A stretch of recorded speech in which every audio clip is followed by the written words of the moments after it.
So, good morning, you guys. I do want to talk about AEW Forbidden Door, and I do want to do a predictions video. And before I start, I want to say a couple of things that, with this YouTube channel, like, share, and subscribe. I do want to talk about AEW, and I also just, like doing predictions and fantasy booking of AEW as well, really, but also giving constructive criticism on how it can be a better company. So, like, share, and subscribe. And then the other thing, too, is that, I want to give my opinion about Forbidden Door, that I like what Culture Wrestling was saying, that usually Forbidden Door is kind of like a low point for a lot of people because it's almost like it's more of a fantasy show than actually progressing a lot of storylines.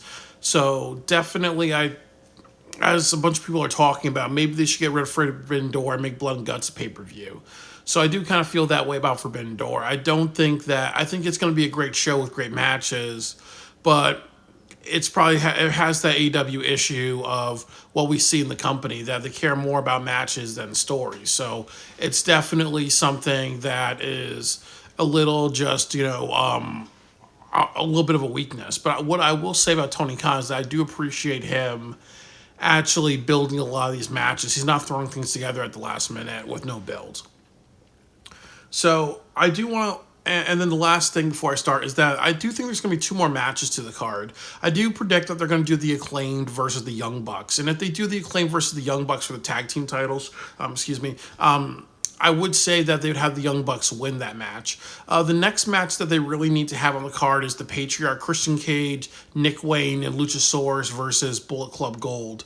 And I'm going to explain that a little bit more in another video.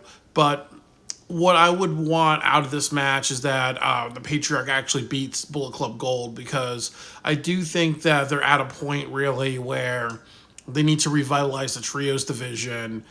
And if they, and even though Jay White's in the Owen Hart tournament, I think for the love of God, they really need to get the trios titles off of them, give it to Christian Cage and Luchasaurus and Nick Wayne, and have Christian Cage really rebuild the trios division. There's so many great teams there, and there's so many great stories that Christian can do, really. So I do think that they need to have that match, and if they have that match, I predict Christian Cage to win, and if he doesn't win, that would be really bad and tragic, because it does way more good to just to put the trios titles on him.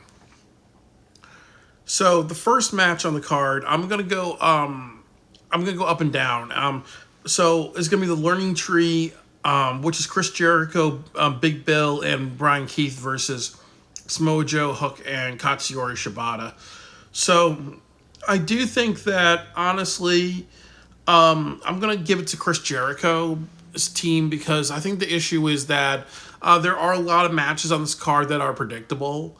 So it would make sense to have some unpredictability. And I think that because Chris Jericho's holding the FTW title right now, really, that's gonna be good for him to actually win. And then also, as I said too, if you want to build your trios division, you have to have a top heel hold the title. So if you give Chris Jericho a win, what's going to happen if they're the trios champion as well, and Chris Jericho is a duo champion? Or what happens if he and Christian Cage are feuding of who's the better heel, who's the right heel to be the trios, to hold the trios titles? The next match I have is Bryan Danielson versus Shingo Takagi. Obviously, Bryan Danielson is going to win. I do think that, based on everybody in the tournament, except for the to be determined, Bryan Danielson has the best shot of winning this, because obviously he's going to become a part-timer after this. Why would you want him to not? Why would you want him to not win? And then also the other thing too is that, who's Shingo Takagi? You cannot have a person like him wrestle at Wembley Stadium for your main event title, because nobody knows who the hell he is on the AEW roster. It would not make sense to do that.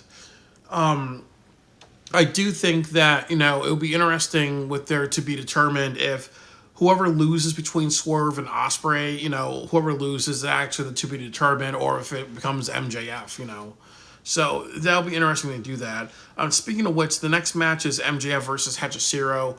100% MJF is going to win this match for a couple of reasons. That it makes no sense for Hechicero to win this. MJF just came back. He needs a good momentum, and I think until Wembley Stadium, you need to really book him very, very strong. Really, I think that I also want to see him in blood and guts. So definitely, if you want to have him have good momentum, it does more for him to win.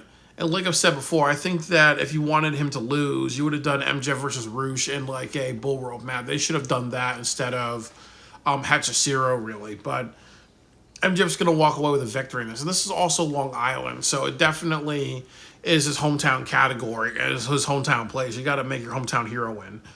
The next match is Jon Moxley versus Tetsuya Naito. I really think Tetsuya Naito is going to win for a couple of reasons. Number one, you're having this show. You cannot just have you cannot just have NJPW wrestlers lose on this show. You have to have them win in some areas. So I do think that Tetsuya Naito is going to win because of that. And that's also a big win because he's getting the IWGP Championship. And it's as somebody once said, that I think with Jon Moxley, he's not really done a lot of things with the title. He's not like this big megastar with the title. Like, not, a lot of people aren't talking about that. So I really just think that you're better off giving it to Tetsuya Naito.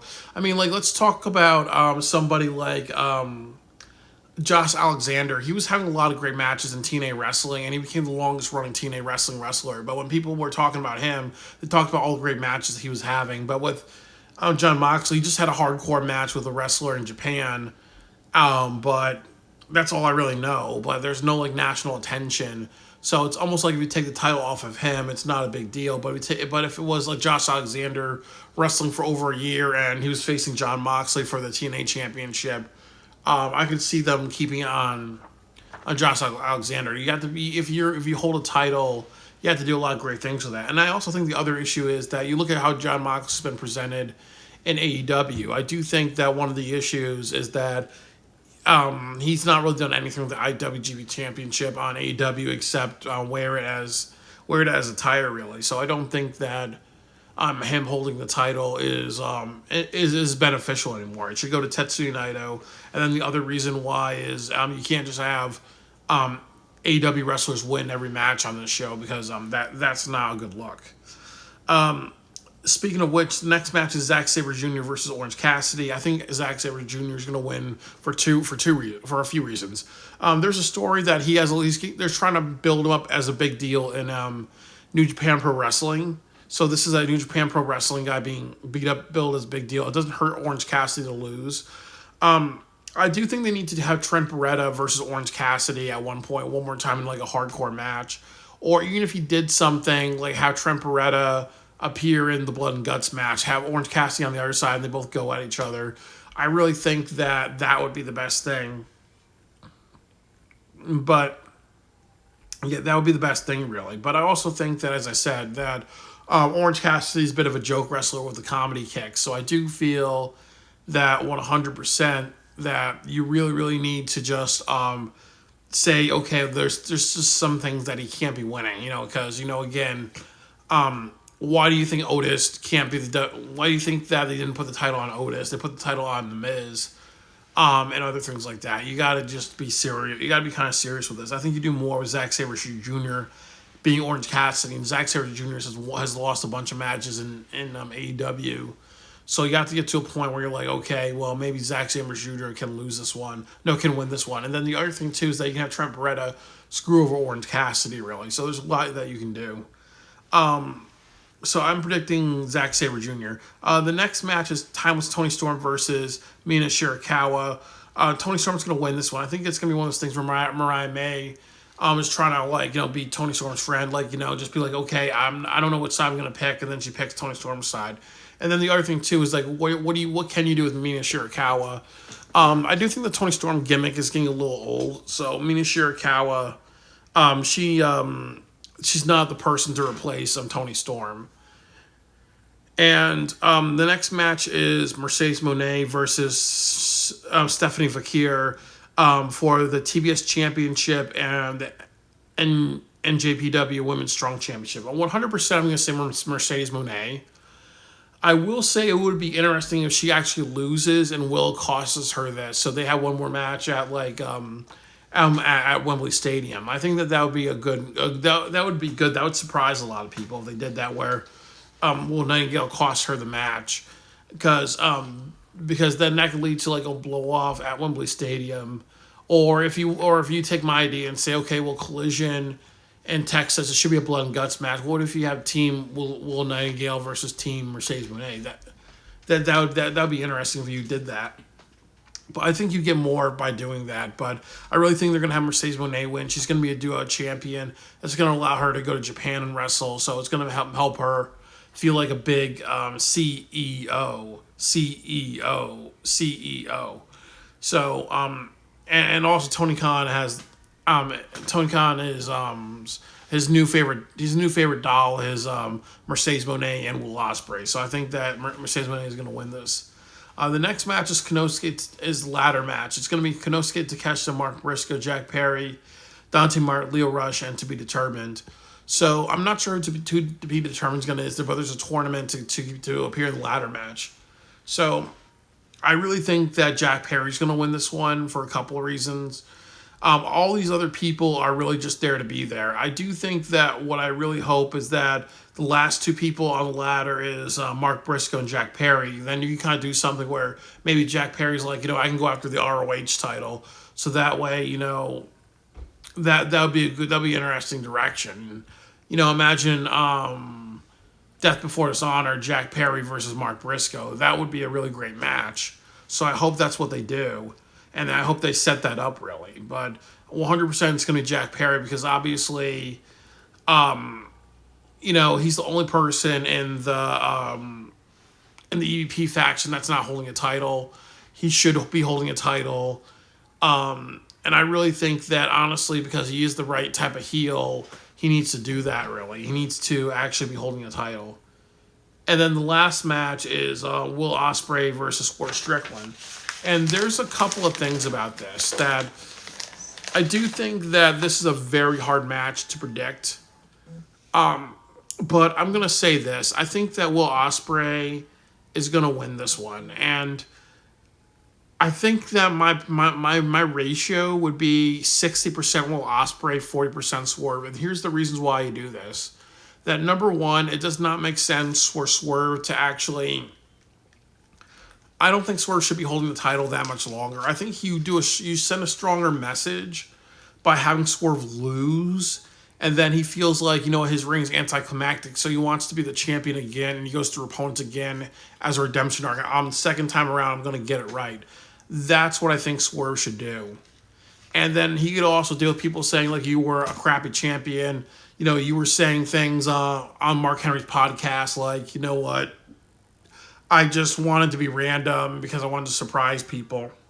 And he really did say that he didn't want a traditional presentation as a champion. So, there could be something to be said about that. About him having a redemption arc where he's actually trying to be champion again, and then he does it the right way, and then he does it the traditional way. Instead of just, and then he also fights to be at the main event of the show, to be at the opening, and then the mid, and then at the end, really, there's a lot you can do. Then you can also have him talk about Swerve being Ospreay being a glory hog. He doesn't really deserve it. He's Tony's favorite toy. There's a lot of things you can do with Swerve chasing the title.